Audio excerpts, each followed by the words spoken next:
Hello అండి అందరికీ welcome to my channel Nani's healthy cooking ఛానల్లోకి వచ్చిన వాళ్ళందరికీ థ్యాంక్స్ అండి. వాచింగ్ చేస్తున్న వాళ్ళందరికీ కూడా చాలా థ్యాంక్ యూ అండి. మమ్మల్ని ఆదరిస్తున్నందుకు చాలా థ్యాంక్ యూ సో మచ్ అండి అందరికీ. ఇప్పుడు మనం అన్ని రకాల కూరగాయలతో కాజు బిర్యానీ, బీట్రూట్ బిర్యానీ కూడా చేసుకుందామండి. మనకి కావాల్సినవి ఉల్లిపాయలు తరుగు దాంట్లో వేసుకోవాలి, 2 పచ్చిమిరకాయలు కట్ చేసుకొని దాంట్లో వేసుకోవాలి, కాజు కూడా వేసాం కదండి.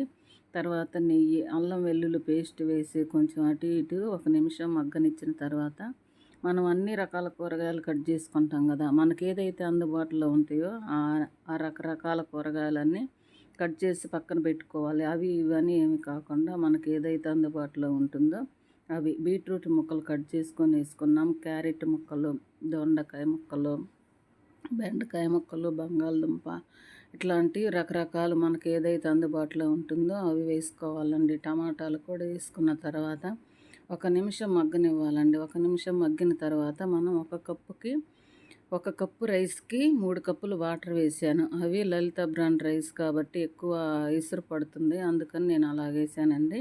మీ రైస్ని తగ్గట్టు మీరు వేసుకోవచ్చు. తర్వాత ఇసురు తెరిలిన తర్వాత దానికి తగినంత ఉప్పు వేసుకోవాలి. తర్వాత ధనియాల పొడి వేసుకొని అన్నీ మరిగిన తర్వాత మనం నానబెట్టి పక్కన పెట్టుకున్న బియ్యాన్ని దాంట్లో వేయాలి. 5 నిమిషాల్లో మనకు రైస్ రెడీ అయిపోయింది కదండి. చూశారు కదా ఎంత బాగా వచ్చిందో. అటు వేడివేడిగా రైస్ రెడీ అయింది, ఇటు చికెన్ కర్రీ కూడా రెడీ అవుతుంది. చికెన్ కర్రీ, బిర్యానీ, కాజు బిర్యానీ. పిల్లలకి ఏదో ఒకటి వెరైటీ పేరు పెట్టి వాళ్ళకి పెడితే వాళ్ళు ఇంట్రెస్ట్గా తింటారు కదండి. అందుకే మనం రకరకాలు ఏదో ఒక ఐటెం వేసి వాళ్ళకి ఆకర్షించే విధముగా, వాళ్ళు తినే విధముగా మనం వాళ్ళని భోజనం తినేలాగా చేయటానికి మనం చెప్తే సరిపోతుంది కదండి. అలాగే వేడివేడిగా రైస్ ఇటు రెడీ అయింది, అటు చికెన్ కూడా రెడీ అయింది. మనం ఇది వర్షాకాలం కాబట్టి వేడివేడిగా మనకి ఎప్పుడు కావాలంటే అప్పుడు వండుకొని తింటే చాలా బాగుంటుంది కదా.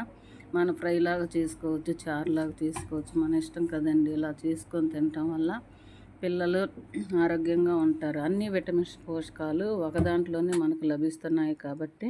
బీట్రూట్ అంటే పిల్లలు డైరెక్ట్గా తినరు, క్యారెట్ అయినా తినరు కాబట్టి మనం ఇలా చేసి పెడితే తింటారు. ఈ వీడియో మీకు నచ్చింది అనుకుంటున్నాను. ప్లీజ్ లైక్, షేర్, సబ్స్క్రైబ్ అండి. మరిన్ని వీడియోల కోసం సబ్స్క్రైబ్ చేసుకోండి.